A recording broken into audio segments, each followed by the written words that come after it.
One of our most important functions is to break the preconceived notions of public defense. Typically, when the public thinks about public defense, it's usually in a negative connotation. Public defender's office seemed to have been revised to the point, I mean, they seemed more caring. Night and day compared to where it was when I first got in trouble.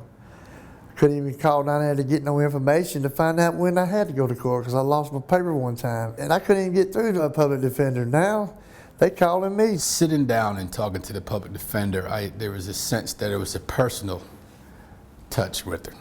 She was like she was genuinely concerned. One time I used to think bad about the public defenders, but actually this group, they actually tried to help me resolve all my problems. I felt they were strongly on my side. Just jumped right in and started helping me from beginning to end. It would have been real easy to treat me like a number, you know, because there were so many people coming in and out. But instead, I think she was savvy enough to understand, you know, after our conversation that I needed treatment. As I spoke with Mr. Lawrence, I had a hard time dealing with him because at that point I couldn't actually trust nobody. But for some reason I began to feel his heart and his purpose for my life is actually his God's son. What he did, he sit down and talk to me and tell me, you know, take a chance and look at life, you know, because you're definitely going the wrong way. I end up listening to him because I began to feel him, I began to trust him. And he led me over to the Salvation Army, and at this point, I've been free of drugs and alcohol going on 11 months based on what Ms. Lawrence had told me. For me, holistic approach means that we are offering services, wholehearted services to clients that come into our office. That includes legal services, social services, trying to meet their needs, whatever that may be, once we come in contact with the client that has been arrested in the city of Atlanta. He will show you, but he will not do the work for you. I had no direction, I had no guidance. I had nobody in my corner that could straighten me out. When we first sat down, he asked me about school, asked me about my life, asked me what I was doing. Well, he seen what I was doing, and he didn't like it at all. And I told him all I wanted was to own a car and own my house and work every day. And like, he kind of laughed, but he took it serious. We made a plan. He became my mentor also. And he helped me get out the trouble that I was in. Not making charges disappear, because, you know, things you've done, they just don't go away. Every day, every step of the way, he worked with me. I've been living in the woods for over 25 years of my life. Mr. Elder got me out of that tent and put me into an apartment. No, I take that back. Mr. Elder didn't do anything. God did it through Mr. Elder.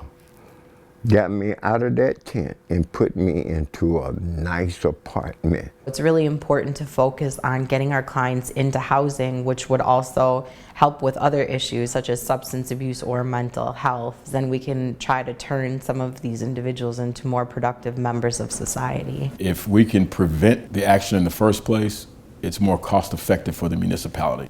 Our resources are utilized in a much more positive way. Socially, we work closely with our advocates to deal with any kind of treatment that they need, whether it be drug treatment, alcohol treatment, mental health treatment. Right now, I'm heading to a long-term program for my alcoholism. It's a disease, you know, and then it could be treated out here. It's not something to get locked away in a cage for. The jail can't be just housing for those who are dealing with either substance abuse or mental health or both. I think judges are doing a much better job at working with social workers that are trying to provide services and get the people off the street and into services. The way that it's been going has been saying this person is here and it's black or white, and life is gray. We want to redefine what justice is.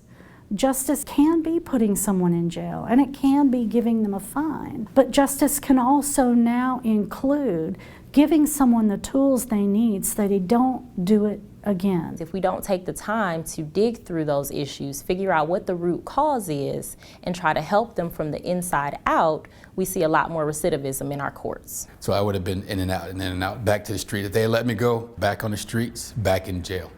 Back in the streets, back in jail. It would have been a continuous cycle. We're trying to stop the process of them coming through this revolving door, as a lot of people call it, seeing them continuously come back in front of our judge and in our courtroom. I wound up going to jail over and over and over. I had went so many times that I knew all of the correction officers. It's just a repetitive cycle. The officers start to know them. They start to hang out the same places. If this wouldn't have happened, I'd probably still be up there doing the same thing. If not, you know. When I see these same people cycle and come back, what that suggests to me is that there's been no intervention. We can be great in the courtroom in defending against a case, but if we haven't addressed why that person may have been involved in that criminal conduct, then what have we actually done? For 41 years, I had struggled with some type of addiction. I was tired of being in the streets. I was tired of being high. I just knew that I had to change. And I had that brief moment of clarity, and I remembered Mr. David's card. And I pulled my wallet out, and I was like, well, the guy said that if I needed help, I could contact him. So I drugged myself in there. I was broke and I was beat. I didn't know where to turn. I didn't know who to go to. And but I knew I was tired of living the way I was living. I knew I needed some type of help. I just didn't know what type of help that I needed. But I knew I needed something or somebody that got me, because I was on my last leg. I was, you know, depressed, and I was looking to go back to jail and just stay in there forever. We set out to more or less meet them where they are and, you know, kind of wrap our arms around them, and with the client-centered approach on how we're going to assist them at where they are at that time and at that moment. It's done a major thing for me. I get treatment instead of these other 2 citations that I had. It got me off of doing drugs and living the way I was living. And the first thing that came out of that, I remember they said, do you want to go to treatment? And that's when it's like the light bulb went off. It was a good suggestion. They just stood there with me. It's almost like they're just constantly holding my hand and leading me and guiding me through life and encouraging me, giving me hope, writing cards. They just did everything to make me feel like a person again and not feeling like trash. I have a chance. I have people in place to help me. There are resources available right here in the city to help someone who's trying to turn their life around. It is a very important aspect of controlling and improving public safety. So many of our charges, since they are low-level crimes, they're quality of life crimes. So what is the real reason our clients are committing these crimes? What help do they need? What kind of supports do they need? Are they acting out because of mental health? Are they making poor choices because of substance abuse? What's the root cause of what's going on? Holistic defense, to me, essentially means you're helping a client from point A to point Z. Look in depth to each person's crime, circumstances, and everything surrounding what got the person into where they're at. And not just about your criminal matter, but I want to hear about that, but I also want to hear about how I can help you to avoid these charges in the future and to help you get back on your feet. How can I help you?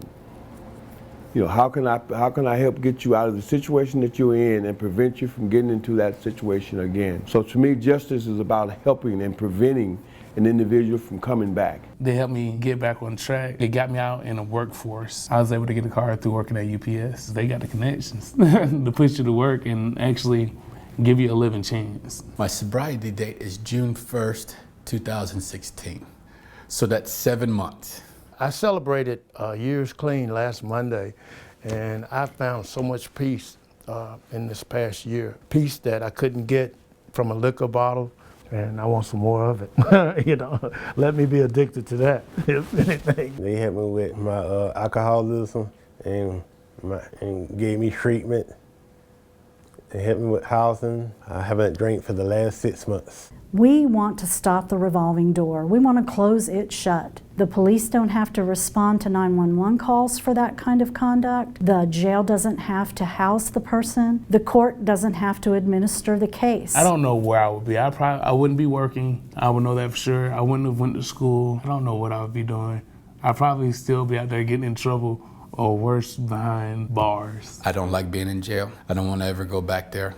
And as I walk around the city of Atlanta all the time, and I see the behaviors, see the walking dead, people just lost and hurting and angry and sleeping on the concrete, you know, that could be me. And that was me. Walking over bodies to court doesn't sit well with me. Saying I've done my job doesn't sit well with me. I'm just so glad that a miracle happened in my life, so that I don't have to do that anymore. They helped me to realize that I do need to change, and I can change, and it's feasible for me to change. Even an old guy like me, an old dog like me can learn new tricks. So I can see the sun shining now. It's just taking that black cloud away, so there is hope for me now. We all need hope, and this is that candlelight in the dark. It was for me. It's just amazing what you all did for me. It's amazing. I can't speak no higher than what this building do for homeless people and people in trouble. These are people. These are our people. They're not just homeless people. They're people who matter. And if I can help them in any way, I want to. This place here is a God-blessed place. It helps people. The public defender's office, it can be a way out. And it has been heaven. The sun is shining through this public defender's office. Good old public defenders.